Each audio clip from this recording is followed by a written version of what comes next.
This morning, Prince William and Catherine are waking up in Canada's Northwest Territories, not too far from Alaska.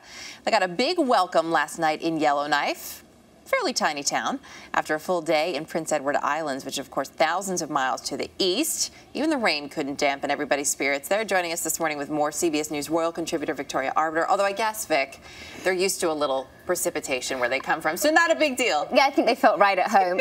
Kate even declined an umbrella at one point, so that's how normal it felt. Which is nice. They had a jam-packed day yesterday. I would venture to say the highlights were the water birding, which was William landing the helicopter, and then of course the dragon boat race. Absolutely. I think actually yesterday was my favourite day on the tour so far. We saw a much less formal, much more relaxed side to the couple. William had specifically requested to go waterboarding. It's an art form that the Canadian Air Force has perfected, and you can't really do it anywhere else in the world. He very successfully took off and landed his Sea King helicopter on the lake, while Kate took pictures. She's got the world's press watching, but she was busy taking pictures and waving to her husband. And then the dragon boat race. Kate has talked about how competitive the couple are, that they can't complete a tennis game because one of them is a sore loser.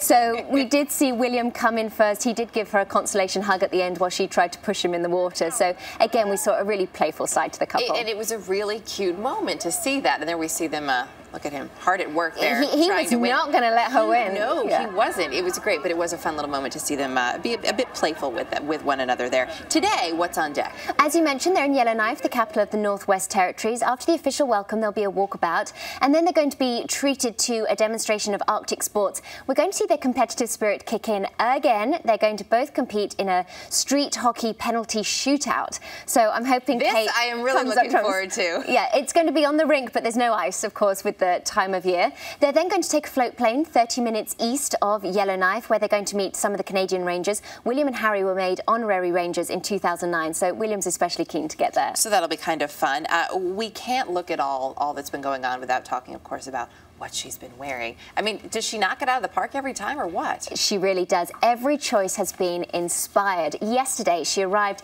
in Prince Edward Island in a nautical-themed dress, which bears a striking resemblance to a costume worn by the character Anne Shirley in the Anne of Green Gables television adaptation. A mistake? I think not. No. The blue, she's a big fan, apparently, as well, correct? A huge fan, yeah. That's right. The blue Erdem dress she wore in Quebec is the exact same shade of blue as the flag of Quebec.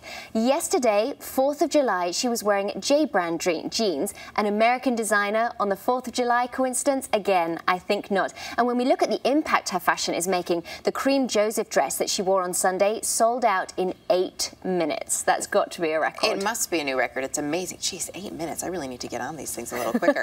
Seriously.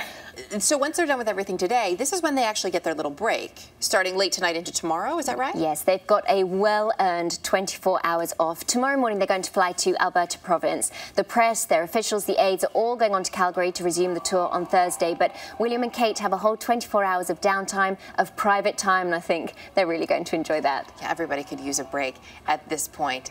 There's so much speculation. It's bad enough when you get married and people say, so now that you're married, when are you having a baby? It's a million times worse when you're the princess. One little comment she made is being completely blown up, it seems. Completely blown up. I remember just after the wedding, Erica, you and I talked about the fact that Bump Watch was going to start immediately, and it's like every little snippet people are jumping on.